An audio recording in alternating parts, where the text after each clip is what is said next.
Hey friends, if you encounter screen aspect ratio issues in your Windows computer, then please watch this video. I will guide you through the procedure. So it's not very difficult. Here's what you have to do. Right click on the start button and select settings from the menu.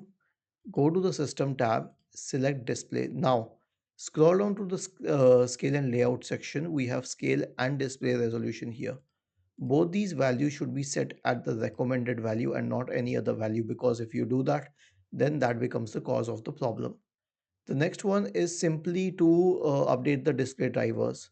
Search for device manager and open the device manager and expand the list for display adapters.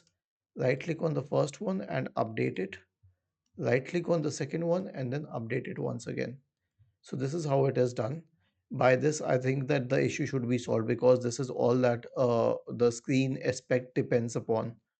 Was this helpful? If yes, then please subscribe to the channel. If not, then let us know in the comment section of the video on how we could help you further. Thank you for watching this video and have a nice day.